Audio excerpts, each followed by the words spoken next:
Hello and welcome to All of the Above. I'm James Brown. Thanks for joining me. You can check out my work at jamesbrowntv.substack.com. And of course, like, share, and subscribe. That really helps the show. This is the latest in a series of interviews with people who work in the love industry, for lack of a better term.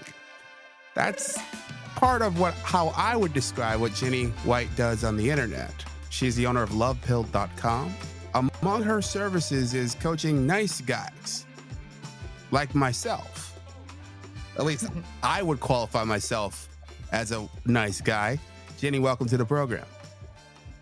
Thanks so much for having me. It's nice to be here with you, James. What part of the world are you from? Well, actually, I'm from Nevada, but I live in Texas now. So I'm a native of Las Vegas. Awesome. So was it an active choice, or did it just sort of happen to you moving to Texas? Yeah, it was the business thing. My husband and I have a business that he wanted to set up here as like a main thing. So we're probably even going to move deeper south. So we might be looking at Alabama or something. What's your rationale? It's just nicer here. I don't know. I grew up in Nevada and I just kind of wanted to get out of there. You know, I asked my dad when I was a kid, I was like, do I have to stay in Nevada? You know, he's like, no, there's 49 other states you can live in. Right. And the rest of the world, you know? So we just picked up our roots and took my family and decided to try it out. It's working out really well. So. Is it cultural? Because it's not the heat.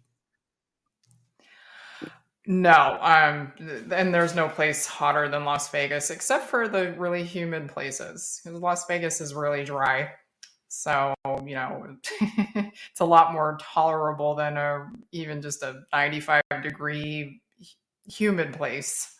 So I don't know, I like the South. I I love the Southern hospitality, and the people are just wonderful. So yeah. It is something I'd like to experience more of myself. It is something that I've sort of been eyeing. I live in Western New York, so sort of I'm in the Northeast for sure. So I'd like to experience it more. And the Southern hospitality sounds about right. Yeah, nobody's ever rude, which is really funny because, you know, in all the other places like Las Vegas, there's this fair share of rude people. You go into LA, the people are even more rude there. So, you know, nobody's ever rude here, it's really nice. I love the Southern hospitality a lot. And Vegas, to go there for a few more seconds. Mm-hmm. How big is the line of demarcation behind the everyday Vegas resident and the people who flock there to just gamble and drink and party? Oh, we don't go to the tourist area, or I didn't spend time in the tourist areas. Locals don't do what the tourists do.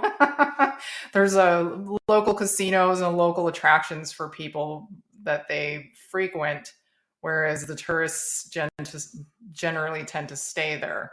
Like I didn't spend much time on the Strip when I lived there, you know. When I was younger, I did, but you know, as I started to get older, you just don't want to have anything to do with the Strip unless you work there. And I did work on the Strip for a little while, and but other than that, you don't really want to have anything to do with it. Yeah. I do get that sense in most touristy areas, anywhere I go, that they're not for the locals. Yeah, no. Most people that live in Las Vegas, a good percentage of them, they don't have anything to do with the Strip. They don't have anything to do with resorts or anything like that unless they work there. So, yeah. So I want to pivot to love. And as I said, I wanted to speak with a number of different people who sort of work in an industry where they're trying to help people along the way. So let's just broadly, why are you going down this path? Why have you gone down this path? Well, it's funny because it wasn't something that I necessarily intended to do. I was following Alexander Cortez on Instagram, and he was decimating all kinds of information about modern culture and what a lot of these young people are going through and trying to find love. And he was giving a bit of his own slant on his own advice, and um, I I was addicted to his stories, and I got inspired by what he was writing and divulging about it. And I said, okay, I'm going to go ahead and give my old slant, because I'm Gen X, and a lot of the things that I see nowadays just did not exist for young people, especially when I was young. And I thought, I'm just going to see if I can have a bit of a common sense slant to this. And it all of a sudden, just all these young people, 75% of the people that follow me on Instagram or follow my work are under 30, Wow. and with a very large percentage of them being Gen Z. So I talk to people day to day who are, close to my children's age. My children are Gen Z. But I just started to talk about these things in a more, I guess, in a way that makes a lot of sense to them. And they were really taken in by it. And I just started posting my own stories, started posting my own content on my front page. I started to pick up a following. And then before I knew it, a few months later, 5, 6 months later, I had guys asking me for coaching. So, and then they were asking for books and blogs. So I was like, okay, then I guess I should write about it too. And again, it wasn't something that I had necessarily planned to do. I was just wanting to share my viewpoints, and people latched onto that. It's a more rational, common sense type voice among all this noise out here. And there's even more noise now than there was then when I started. A lot of the things that I see now, I'm just like, that this has to be a parody or a satirical reality. A lot of the things that I see, I just can't believe it because I doesn't seem real. It's just so ridiculous that it doesn't seem real. So, and that's all she wrote. I've been doing it ever since. So I'm glad to help these young people, especially. How many years are we talking? I started October of 2020, I want to say. I had my Instagram page. I started to post stories around that time. So yeah, and then since then, so 2.5 years now. Yeah. And I really want to break apart your response there because I think there's a lot of interesting pieces there. Okay. You went from 0 to a few months with people begging you for more assistance, more intensive assistance. Yes. Mm-hmm. And these are mostly men. No, I have a fair share of women too. Okay. I guess I kind of emphasize how much I need to help men because I think that we get the men straightened out, then the women will get straightened out. Fair enough. Because I believe in leadership is in terms of men. So I love working with men. I've had the most success working with men. They just seem to really get it. When I coach them, they get in there and they're like, oh, I'm going to do this. This is how it should be done. Everything that you're telling me makes sense. And then they get in there and do it, and they have tremendous results, and it changes their entire outlook on everything, from even just like career choices or doing well with women. I mean, it's just a complete transformational adjustment for them. So yeah, I really enjoy working with the men the most because they really just get in there and get their hands dirty and go to work. So success. Well, get what? What are fellas like myself asking you for? What don't we understand that you are providing? Even just the most simplest interaction with women, like how to talk to a woman, how to have a great date with them. Nowadays, there's a lot of really, for lack of a better term, and I say this a lot, dorky things that people do. Let's go have a coffee together, or let's go hiking on a first date while the woman is dressed to the nines, wearing high heel shoes and stuff like that. Things like that. So, the most basic type of things where if they can't break the ice with a woman, or talk to her in a way that is stimulating and gets her kind of juices flowing or her mind going a little bit. Instead, when they come to me, well, I just don't know where to start in the conversation, and I get ghosted, or the conversation falls off and she's not interested in me anymore. And so I get these guys, and this has happened several times. I'll get a guy, and I tell them exactly what to do, how to take the woman on a date, and I've written about it. And it gets from them to being ghosted and dusted by these women, to the women throwing themselves at them because they know how to show them such a great time out on the town, and have just their masculine presence, and the body language that I instruct them to use. And it's not like they're even being sexual with women at all. They're just presenting themselves in such a profoundly masculine way that is so different, as opposed to the way that they were presenting themselves before. It's very powerful. So powerful that the woman is like, oh, I found exactly what I'm looking for. I'll do whatever you want to do. And at one of my star client, I've done a little bit of collaboration with him. He met his wife, that soon to be wife, that way. They're getting married in September. So before he met me, he went through about a dozen dates that just fizzled out. He just couldn't keep the tempo going, couldn't keep the conversation going in any way. So then he did what I told him to do. And again, the woman, she threw herself at him, but he was like, I'm going to take it slow with this woman, And then they started to date over a period of time, and then he proposed. Now they're going to get married. So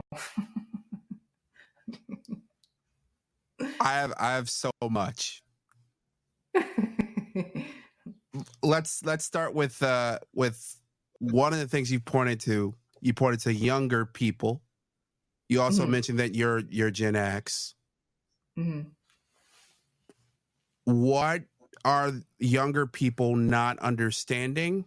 How do we get to the point of the dorky have a date with a woman dressed in to the nines at a picnic guy? How did we get there? What broke in between Gen X that where you learn what you've learned? Uh-huh. I'm assuming it was more common. Oh yeah. We well, I mean, a lot of it had to do with the fact that everything that we had to do was in person. We didn't have phone screens. We didn't even have phones. Every little interaction that we would have with the opposite sex was completely dependent on doing it in person. So the guys were smooth then, like they had to be, otherwise they wouldn't get any results. It's just a totally different climate in that way, and so many people are isolated, using their phone, spending all their time on the phone, and they're becoming socially awkward because of that, because they don't have to put their best self forward. If they're behind a phone screen, and a lot of lines get crossed where people misinterpret texts or something, or they say something that's so awkward over a text, and it immediately turns the other person off.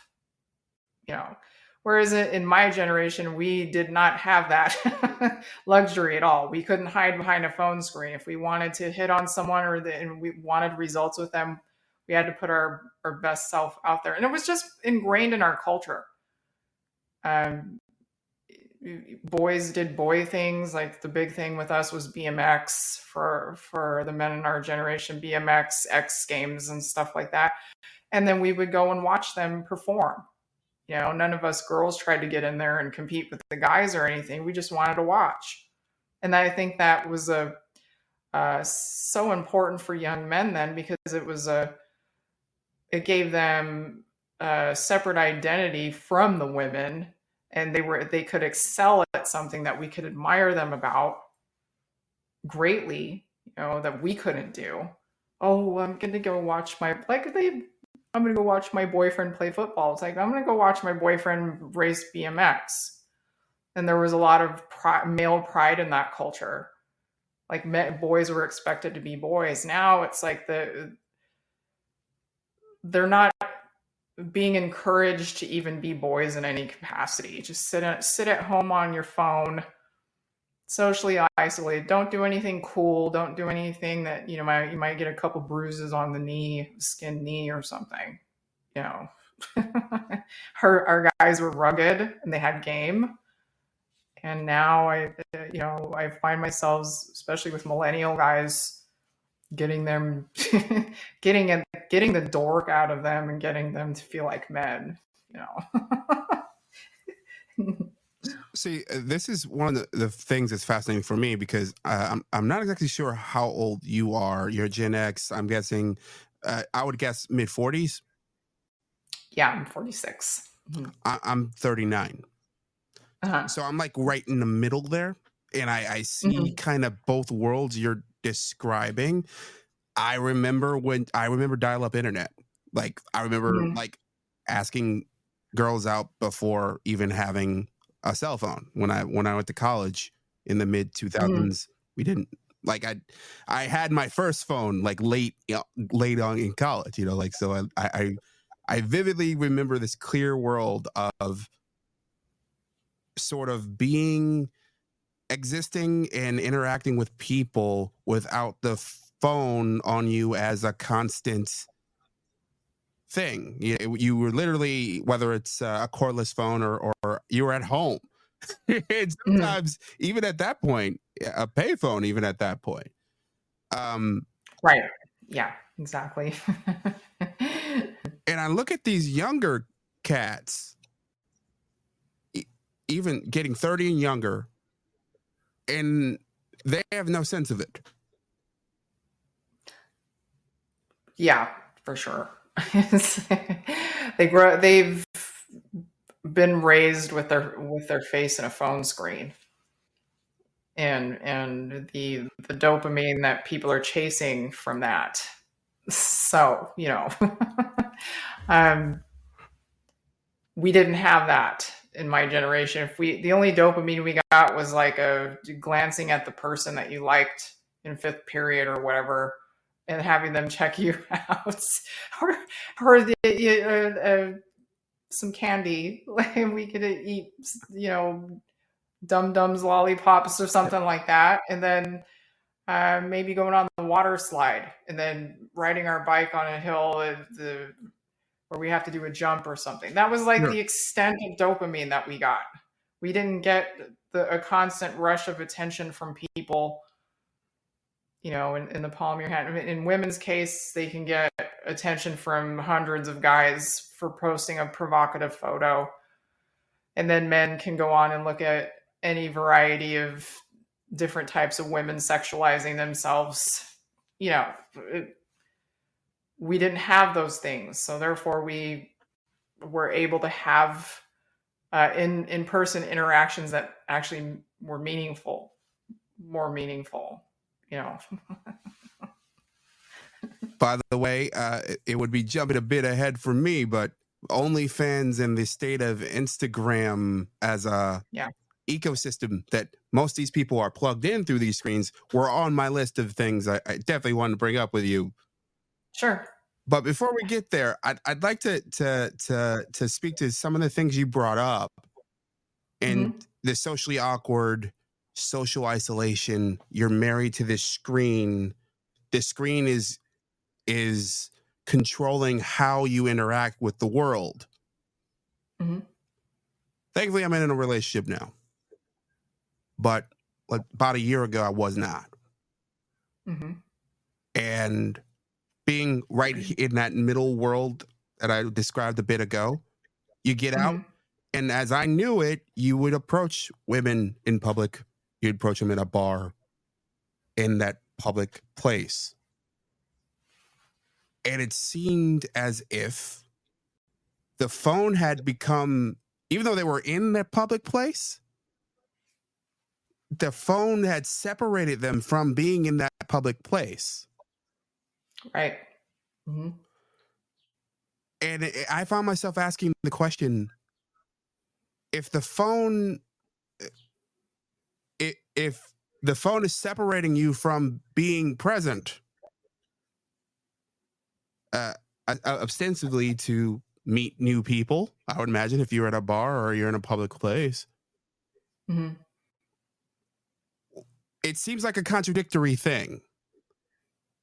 But it seems like it also a thing you can't control. Like you can't put it down, you can't get away from it. And I'm guilty of this too. I carry my phone around, but Mm-hmm.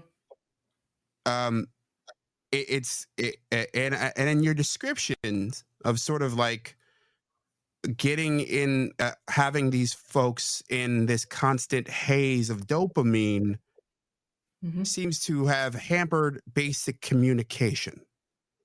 Yes, definitely. The way people that they treat each other, it's like you're just another number in their phone. So if you're a guy and they're trying to talk to some really attractive woman and she's got a lot of followers or something, just even just an attractive woman, you can bet that that woman's got hundreds of guys in her messages at any moment trying to make a move on her. And a lot of the guys are doing it in the cheesiest, simpiest way possible.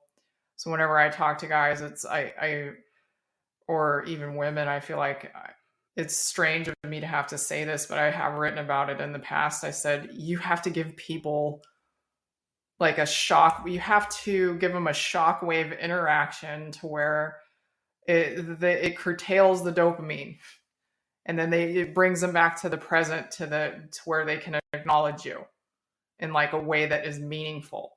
So, for example, if a guy is asking you for nudes or something, you don't know him, you just leave him on red, or send him the little skull emoji, like I'm dead, and then leave it. Stuff like that. You literally have to do that to keep people's attention.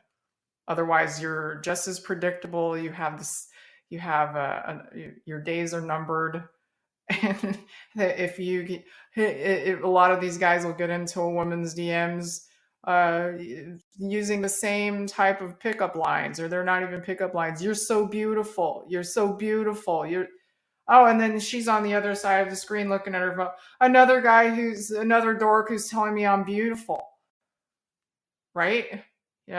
There's no differentiation between these people. They don't set themselves apart in any way. So a lot of what I have to do is tell these folks to, like I said, trip up their dopamine with some maneuver. Then it's even something as basic as giving them silence. Like, for instance, I have a gal that was in my DMs yesterday, and I've been talking to her over an extended period of time. She's like, how do I handle a man who's being a jerk to me, being moody or whatever over text? And I have been emphasizing for months now. I was like, give him some silence. If he's being a jerk over text, just don't even talk to him. Give him some time to readjust and cool off. So what does he do? Comes back the next day. How are you? With a little smiley face. So it works. It doesn't seem like it would, but it does. All these people think, well, if I don't answer this person right away, or if I don't show them or provide them with the validation that they're looking for and the intention, they're going to lose interest in me. That's not how it works at all. By withdrawing a little bit when they're starting to be jerks and leaving them on red, go put your phone down and go do something else and wait for them to re-engage with you. You'll find that they've recalibrated. They've changed their tune. They're ready to be present with you. They're not going to mess with you. It's just stuff like that. Little brain hacks that I've had to paying attention to the stuff that I've had to come up with and talk about at length on in my stories on Instagram and then of course on my blog. So I want to touch on a couple of your of things you've mentioned here, and I think they okay. seem intertwined. You mentioned masculinity and not approaching things from a Mm-hmm. masculine way. Mm-hmm. You also mentioned existing in a satirical reality and Mm-hmm. lack of common sense. Yes. As you've weaved your narrative here over the last, 10 minutes or so, 15 minutes or so, Mm-hmm. it seems like those things are all intertwined. Does that sound about Yeah. right? Mm-hmm. The masculinity is a big problem.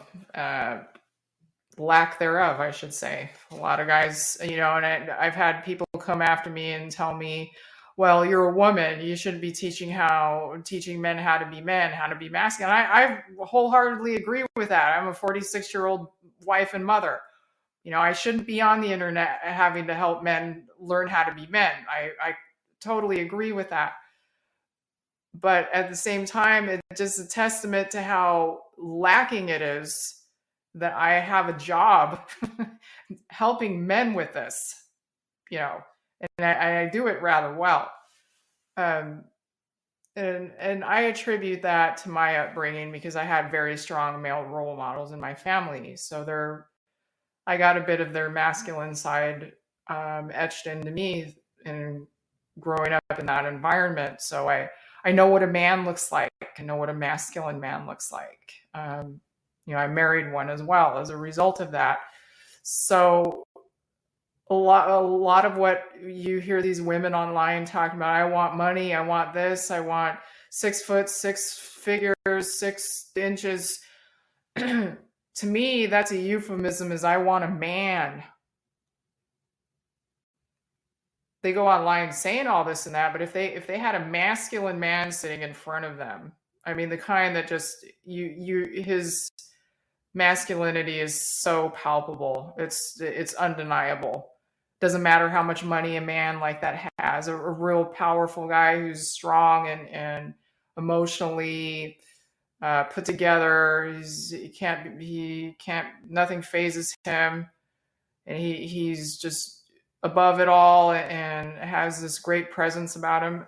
Any woman's gonna buckle under that because I have a lot of guys who don't have that kind of money. They're not even 6 foot tall. They don't have the fancy vehicles and all this and that, and they have women throwing themselves at them just through some pointers in their approaches with as far as like body language and presence and stuff like that. You know, Literally throwing themselves at them? yes. With my star client Owen, he took her out on the date, and she invited him up to her apartment for a nightcap. I mean, obviously that she invited him up there for sex, and he was like, "No, I'm not doing that." Because I always tell my male clients, don't jump into bed with a woman. You need to let things play out over time to find out what kind of woman you're dealing with and how much she actually likes you. So that's what he did. He was like, I gotta go to work tomorrow, but maybe we can see each other again soon. Gave her a hot kiss on the lips and sauntered away, and she was texting and calling, wanting more dates from him. She couldn't get enough of him.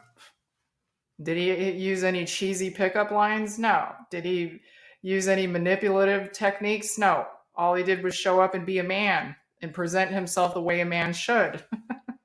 And yeah, he's not the only client that I've had this happen to. Just recently, I had another guy. He had two of them in a row that were throwing themselves at him.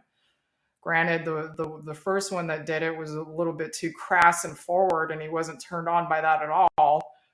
Then he ended up having a duster. But yeah, just showing up and being a man. And I was having a conversation with the girls that I follow, she's been with me since the very beginning. She's all, it's not so much that these guys have, again, money or anything like that. It's just you get a modern woman in the presence of a masculine man and they just go crazy, throw themselves at him, want to do everything they can to serve him, want to do everything they can to try to lock him down. And the women are just so messed up in that way now that they try to lock him down in ways that are just so desperate. Because they're just not used to seeing that. It's always a simp. They have for every every 200 simps, they've got maybe 2 to 3 masculine guys who sustain their attention to the extent they're throwing themselves at those guys too. Mm-hmm. For those who don't know, let's define our terms. Simp. Simp is basically a guy who is placating and is desperate to get a girl to like him that doesn't like him, that doesn't reciprocate his feelings. So it basically a guy that's ass kissing, for lack of a better term. A beggar. Yes. Yeah. And everything that he does is, no matter how cheesy or stupid, is to try to get the woman to like him. Yeah. And it doesn't work. It's never going to work. No woman is ever going to come to you from a position. No woman is ever going to love you or respect you when you come to her from a subservient position, such as that, especially a very subservient position such as that, to where you're basically like a dog begging for scraps from a woman, You also mentioned the terms ghosted and dusted and often together. Outline that. Well, if you're simping out here, that's what's going to happen to you. Unless she decides to use you for favors and money for a little while. But oftentimes women won't even give you any type of leeway in that. If they detect a simp in you, they'll eliminate you right there on the spot. So that's another thing that I have to tell a lot of these guys is like, you need to put a lid on that simp stuff. I mean, do what you have to do, sit on your hands or whatever, put your phone down and wait for that feeling to pass. Just whatever you do, don't give women the impression that you're a simp, because they will dust you immediately. That women have this hair trigger thing now where if they get any inkling that a man is a simp, they'll just eliminate him, ghost and dust him right there. It's like I said, it's a hair trigger thing it just ticks off in their mind immediately. And they're like, oh, another one of these dorky simp guys.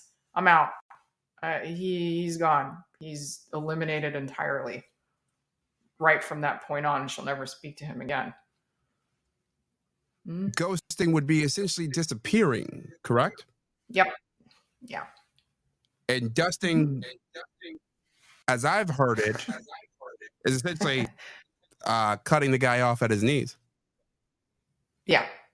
You just get dusted. I mean, these are like Gen Z millennial thing. I try to keep up with the lingo, but yeah, essentially those are, you can get ghosted after, being with someone for a few months even. Mm-hmm. And all of a sudden they just decide they don't want to speak to you. But dusting, I guess, would be just like, bye, I'm never talking to you again. It's leaving them in the dust. Yeah. We've spent a bunch of time here so far talking about men and masculinity. Okay. So let's pivot to another term, modern woman. Mm-hmm. I see it a lot online. People using that as a combined phrase, that those are not separate, and that modern woman as a specific thing. Those are generally the folks who, as you said, that they want the 3 6s, the 6 foot, 6 inches, 6 figures. Or right. How do you see it? Mm-hmm. How do you see them? And are you one of them? I guess it would depend on who you would ask, but some people that know me personally, like through that have been with me since day one, there's a good friend of mine. She's like, you don't even call yourself traditional or anything like that, and you live more of a traditional lifestyle than all of these self-proclaimed trads. And it's true, I guess, to a certain extent. I've been married to the same man for 20 years. We have 3 kids. We have a very good love life that we don't have to rely on any outside information to cultivate that. We've been attracted to each other. I don't know, just so many different. I've been cooking since I was 9 years old. So when I've had guys tell me, get back in the kitchen, it's like, what are you talking about? I never left. I never left the kitchen. I've been cooking since I was 9. So, stuff like that.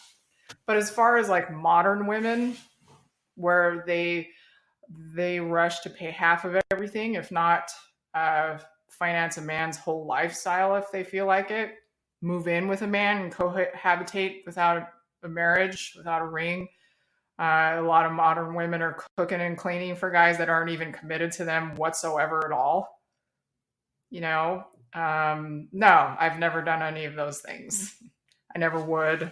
Obviously, I'm older and married now and off the market for many years. But even when I wasn't married, I didn't do those things that a lot of unmarried, modern single women do.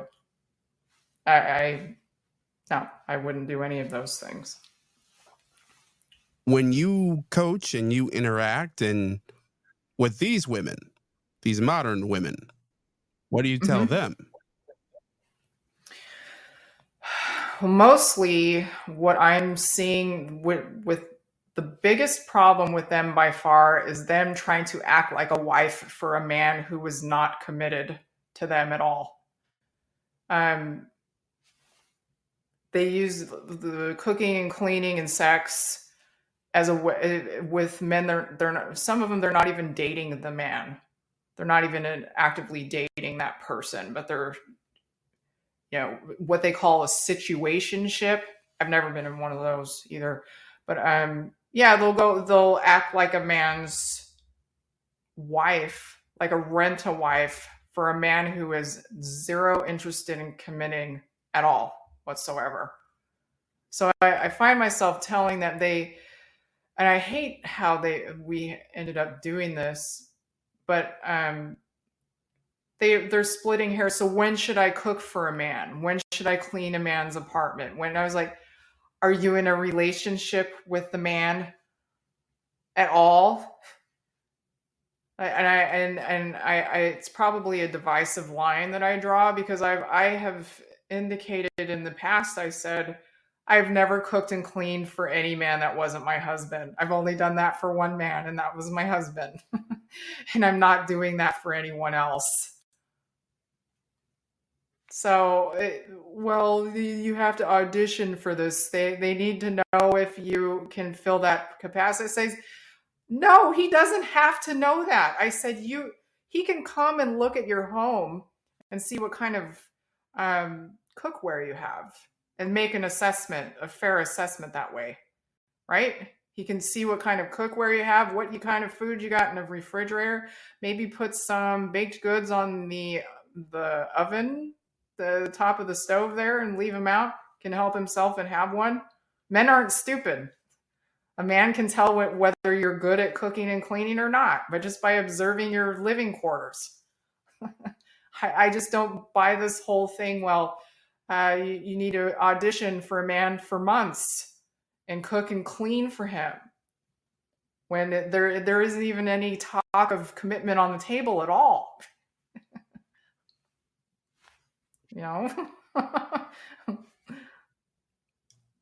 I don't agree with that. Is business good?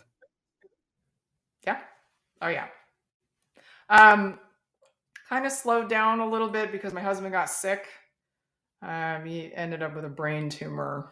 We found out last summer, and I had to take a few months off later on in the year. I think it was October to about January or February. And then I had some personal things going on, and then now my mother-in-law's sick and dying. So I mean, it's just been Wow.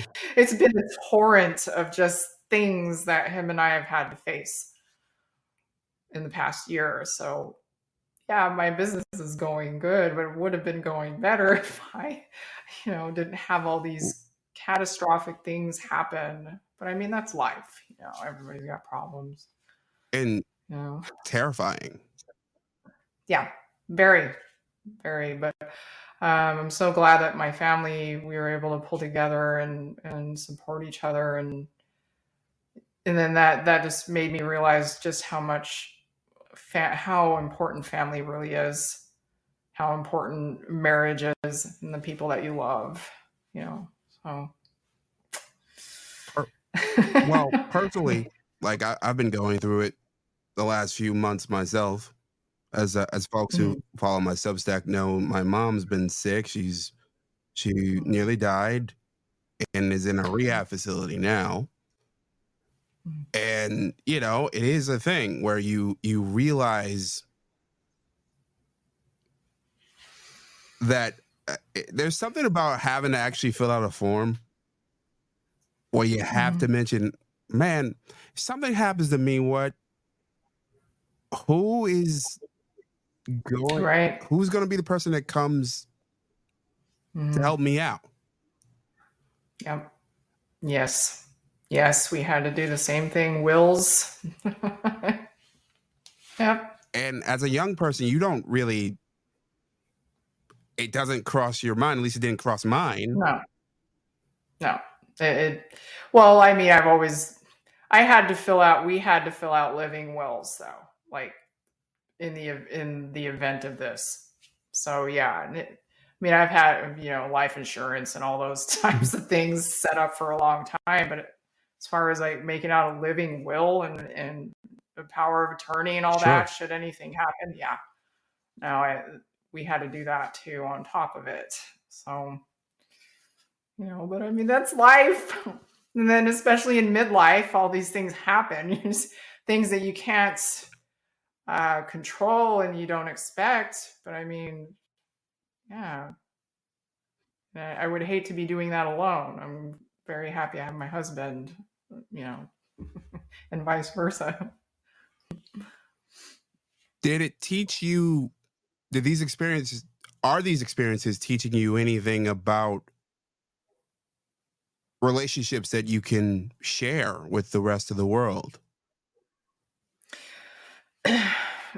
Get married and have kids. I keep telling people that time is not going to slow down for you. Time waits for no man. And of course, you're not going to glean any of this information from your peers and whatnot because they're in the same position as you are. They think they're never going to get old. They think that they don't have to plan anything. Everything will just take care of itself in the end. I don't have to grow up right now. I don't need to have a family. Just keep kicking the can down the road. And then pretty soon you wake up and you're my age. I'm 46. And then end up with a sick husband. And my kids are getting to the age where they don't really need me as much. So I have to grapple with that as well.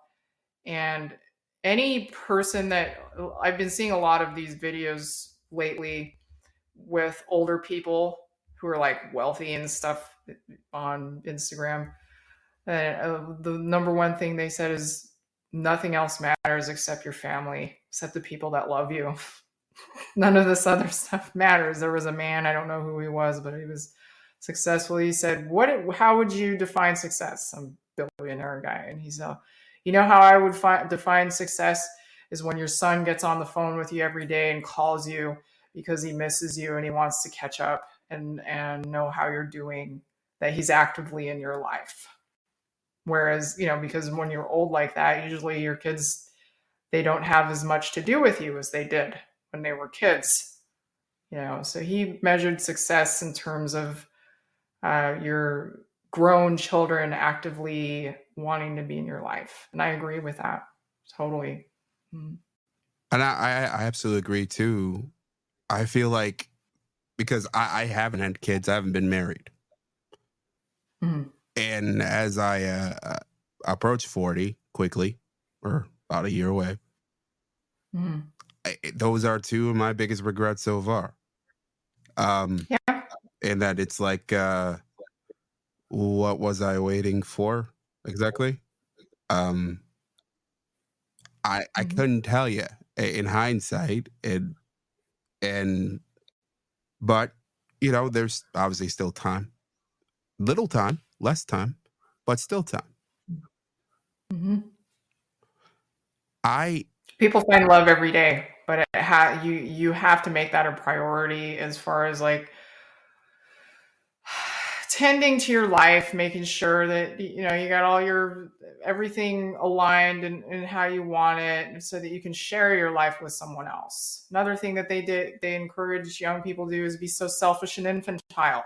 Oh, nobody else matters. You can just show your rear end online all day and make these really nonsensical short-term choices for women, like you were talking about OnlyFans or something. Mhm. That's a stain on their reputation that on the internet that's never going to go away. What are you going to do when you're 40 something and you're not married and you got all these videos online of you that are stored in some library somewhere where any potential man that maybe you find attractive that you would want to be with is successful, who isn't an online pimp or something like that, who's a respectable man in the community. You think he's going to come across that stuff and still want to marry you? No, especially when he can find a woman who has a good reputation still. You know, this OnlyFans culture with these young women, it's like they have no idea how how much of a stain that is on their womanhood, on their potential to find like a decent guy. You know, it's terrible, terrible. Have you faced any pushback from, that's a pretty strong opinion that you brought out. You're full of them. I mean, you should definitely check out Jenny's Instagram. It's full of very strong opinions. Yeah, What's the sure. pushback like, if any? Well, I don't. I don't know. There's other people out here who are more vocal about women's. Well, yeah, they have a bigger audience than I do, I should say, but they're vocal about women's behavior now, and I have been talking about that myself, and um, it's a mess. It's such a mess with women that they have such bad attitudes, very promiscuous, no self respect. They're not ladylike. Um, it's just so opposite of the way that my mother raised me to be, and the environment I grew up in. Those kind of girls would get sent away to the bad girls' school back in my day. Like the girl was walking around like that. Her parents would be ashamed of her. Not only that, but she would need to go to a girls' like reform school and because she got sent away in shame and she needed to fix her behavior. They don't even do that now. If anything, it's the people that get punished for bringing any of this up uh, as a that you don't agree with it or that you don't advocate for it and that you're against it. You're the bad guy. If you go on and say these only fangirls are sluts or something, they're like, you're slut shaming. It's like, I, I'm taking. Is there a power? There's obviously an attraction in terms of people who follow your content uh-huh. and people who reach out to you for coaching. Hmm. Yeah. To have someone who's in their mid 40s, who's got a family, saying the things you're saying, confronting OnlyFans culture and the similar programs who are confronting sort of this sort of more for lack of a better term, flippant approach to dating and relationships. Why do you think that we, the public, are interested in hearing from someone who's not involved with that otherwise talk about it? That's a really good question. And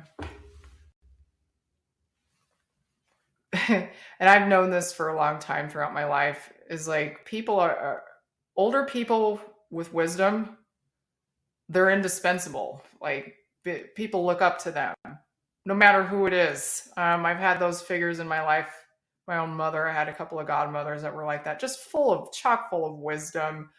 Um, the traditional side of things, like an old world grandmother. Obviously, I'm not these children's grandmother or something, but there is a bit of a character play that I possess that. And to these young people who are seeking a more traditional mindset and way to live, that is extremely refreshing to them.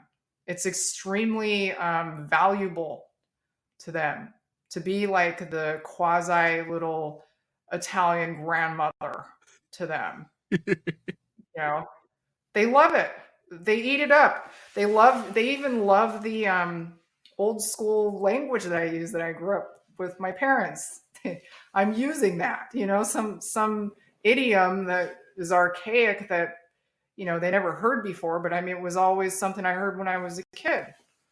So, I'm 46, I'm a mom and stuff, but I have brought with me into this my mother and my grandmothers, my entire family's like wisdom, like traditional type of wisdom that I grew up with.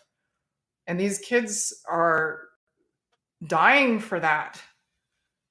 They're just dying for it because they can't find it anywhere, you know? That begs another interesting question. What does your family think about your online persona? Do they know much about it? Yeah, I mean, they're like, hey, it's mom, My kids don't particularly care about it because, they don't want to, they're not involved in mom's career and stuff like that. I mean, they know who I am and they see what I do online, but they don't have any interest in that at all. They're teenagers. They have their own interest. My husband's really proud of me. And, he encourages me to, he's like, because we talked about it before he got sick. And I was like, this is my life's work. I intend to go as far as I possibly can with this because I want to help young people, especially. And he loves it. He was I turned a profit in the first 2 years. I mean, I'm no millionaire or Mhm. anything, but most businesses, you can't even turn a profit in the first year, and I made myself a pretty decent income from it, so, and I get to do something that I love, and that's connect with these younger people in a way that is matriarchal and nurturing. My good friend Alana told me, she's like, I love, because my YouTube channel, she's all, I love your streams. They're nurturing. They're like, it's like talking to a mom or a bigger sister or something like that. In my case, I think grandma is appropriate too. I'm like a grandma, but at the same time, I have I have like a football coach thing going with these guys. I don't pull any punches when it comes to language with them. And I even had a guy tell me, he's like, I really like the way that you speak direct and frank, and it gets our attention as men. Whereas a lot of these other guys online who are trying to teach guys to be masculine, they're using all kinds of bookish language that does, just sounds dorky. It doesn't roll off the tongue very well. Whereas I tell these guys, get your ass in there and do this or that thing, and they're like, it gets their attention.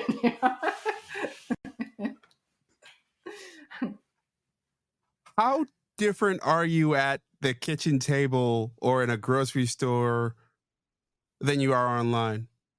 Oh, I this is me. this is totally me. Like I don't know how I couldn't pretend to be anybody else. I don't think, um, and when you get to this age, you don't much want to. It's like what you see is what you get. You drop any type of pretenses that you might have had when you were younger because you just don't care anymore. You don't care what um, age brings that sort of liberation with you, where you just don't care about so many things that you cared about in the past, you know. But yeah, no, this is me, for better or for worse, you know.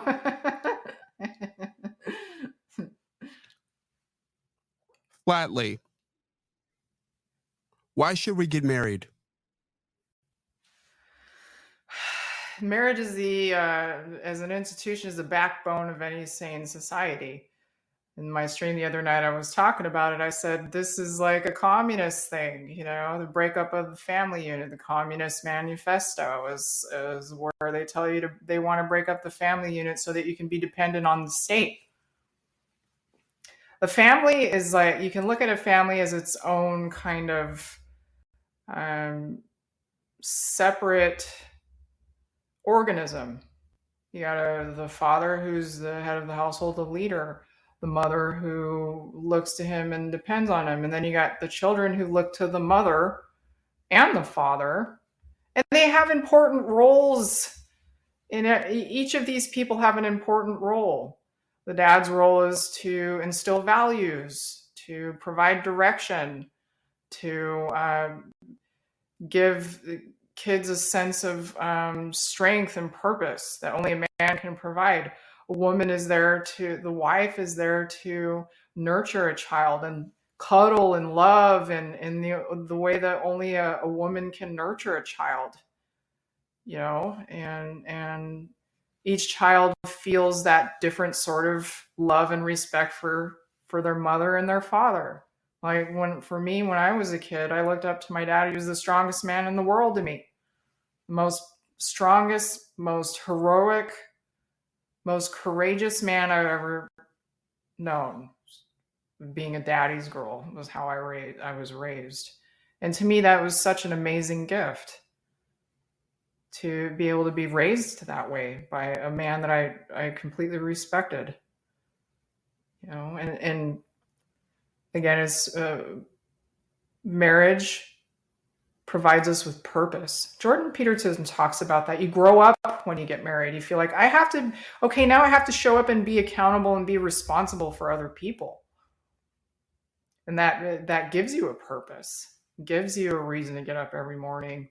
And it's dutiful, but at the same time, it's so fulfilling to serve the people you love in that capacity that no one else can. I mean, let's just be frank about that. They have school teachers or whatever, but who do they come home to at the end of the day? You, the people that they love unconditionally. Children look at you. If you're a good parent, they'll take care of you the rest of your life in old age. Mm-hmm. As we've mentioned, I love family. Go ahead. That's pretty clear. I think that's crystal clear. I think the question, and I think one of the things, just speaking for me personally, when I had a concern about regrets, mm-hmm. I think I don't speak for myself. I think a lot of people do as well. Taking that plunge earlier, as you're clearly endorsing. Do you have any regrets about doing that earlier? No. None. Not at all. No. No sliding doors moment in your past that you thought that maybe you would have a whole different life? No. Not at all. I never really then that was another thing with us in Gen X, is we had such a great upbringing, such a wholesome, fun, fulfilling, and not so dangerous that we would make regrettable mistakes. So I mean, we got to live like such a full life. If you go around and you see certain Gen X couples, a lot of them been married 20, 30, 35 years and stuff like that. I never really hear them say that they regret doing anything because we lived in the greatest culture as young people. So I think that had a lot to do with it. It's like we had such a fulfilling existence through our culture that there is no FOMO. What else are we going to miss out on? We had wonderful romances, puppy love romances. We had good gender roles where guys were guys and girls were girls. So we didn't feel like we had to get that straightened out later on in life like a lot of people do now. So I've noticed that though, like on the small pockets of actual vocal Gen X online, there aren't very many of us because we're just very low key, keep it under the radar, and that also has to do with how great our culture was. It's like we lived that. No one could take that away from us. So by the time I got married, I had already lived such a fulfilling existence in my life with our culture, with my family upbringing. I was ready. By the time I got married, I was like, I'm ready to be a mom. I'm ready to be a wife. I can't wait to get on with this part of my life. For sure. I have so much more I'd like to ask you, but our time is about up. I'd love to extend an invitation to bring you right back for another time if you are interested. I would love to. That'd be great. I have a big long list of things I'd like to speak with you about body count because you've talked about that a lot, and right, and other very interesting topics. So I look forward to our next engagement. For sure, I'm happy to come on. You just let me know when. So Jenny, any famous last words? Get married and have kids. Do it. Jenny White, thanks for joining me. Thank you. Thanks for listening to all of the above. Let me know what you think wherever you're listening, and do me a favor, share it with a friend. You can follow my work at jamesbrowntv.substack.com. Paid subscribers get access to bonuses, including 10 the Hard Way, our members-only show. You can reach me at james@rochesteraccent.com or jamesbrowntv@gmail.com. You can also leave me a message at 585-484-0339. We might have you on the show. I'm James Brown, and as always, be well.